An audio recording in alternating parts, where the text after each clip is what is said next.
காலை நேர பிரதான செய்திகளின் ஊடாக நர்மதா சிறில் முதலில் தலைப்பு செய்திகள். நாட்டில் மீண்டும் எரிபொருள் விலை அதிகரிப்பு, எழுந்துள்ள அச்சம். ஈரானில் அதிரும் வெடிச்சத்தங்கள், அமெரிக்கா வெளியிட்டுள்ள அவசர அறிவிப்பு. இனி விரிவான செய்திகள். நாட்டில் மீண்டும் எரிபொருள் விலை அதிகரிக்கப்படுமா என்ற அச்சம் எழுந்துள்ளது. அமெரிக்கா ஈரான் இடையேயான தற்போதைய வான்வழி தாக்குதல்களால் கோர்முஸ் நீரிணையில் கப்பல் போக்குவரத்து முற்றிலும் ஸ்தம்பித்துள்ளதாக சர்வதேச ஊடக செய்திகள் தெரிவிக்கின்றன.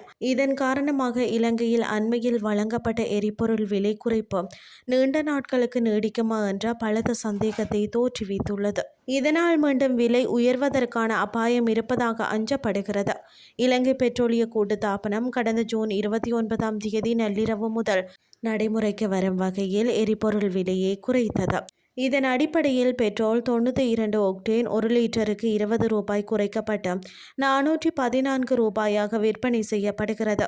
ஒக்டோ டீசல் 1 லிட்டருக்கு 25 ரூபாய் குறைக்கப்பட்டு 382 ரூபாயாக விற்பனை செய்யப்படுகிறது.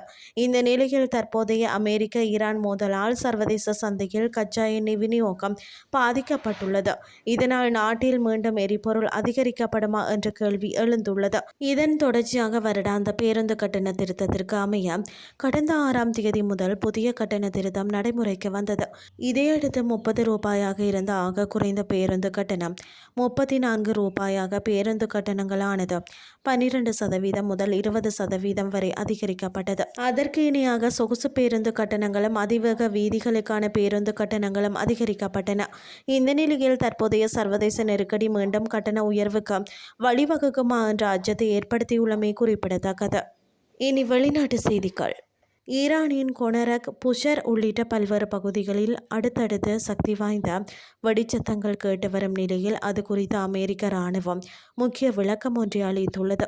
கடந்த சில மணி நேரங்களாக அமெரிக்க இராணுவம் ஈரான் மீது எந்தவொரு புதிய வான்வழி தாக்குதலையும் நடத்தவில்லை என அமெரிக்க பாதுகாப்பு அதிகாரி ஒருவர் தெரிவித்துள்ளார். சர்வதேச ஊடகம் ஒன்றிடம் அவர் இதனை தெரிவித்துள்ளதாக செய்திகள் வெளியாகியுள்ளன. ஈரானிய நகரங்களில் தற்போது ஏற்பட்டுள்ள இந்த திடீர் குண்டுவெடிப்புக்கான மற்றும் வெடிச்சத்தங்களுக்கான உண்மையான காரணம் என்னவாக இருக்கும் என்பது குறித்து அமெரிக்க இராணுவம் தங்களது கணிப்புகள் எதையும் ஊடகங்களிடம் பகிர்ந்து கொள்ளவில்லை. இருப்பினும் தற்போதைய நிலவரப்படி இந்த வெடிச்சம்பவங்களுக்கும் அமெரிக்காவிற்கும் எந்தவித தொடர்பும் இல்லை என்பதை மட்டும் அந்த அமெரிக்க அதிகாரி திட்டவட்டமாக உறுதிப்படுத்தியுள்ளார். அமெரிக்கா இந்த தாக்குதலில் தங்களுக்கு பங்கில்லை என்று மறுத்துள்ளதால் இந்த வெடிச்சத்தங்கள் ஈரானின் சொந்த வான் பாதுகாப்பு அமைப்புகள் ஏவுகணைகளை இடைமறித்ததால் ஏற்பட்டதா அல்லது வேறு ஏதேனும் காரணமா என்பது இன்னும் அதிகாரப்பூர்வமாக தெரியவில்லை என சுட்டிக்காட்டியுள்ளமை குறிப்பிடத்தக்கது. இத்துடன் செய்திகள் யாவும் நிறைவடைகின்றது. அடுத்த இரவு 8:30 எதிர்பாருங்கள். நன்றி.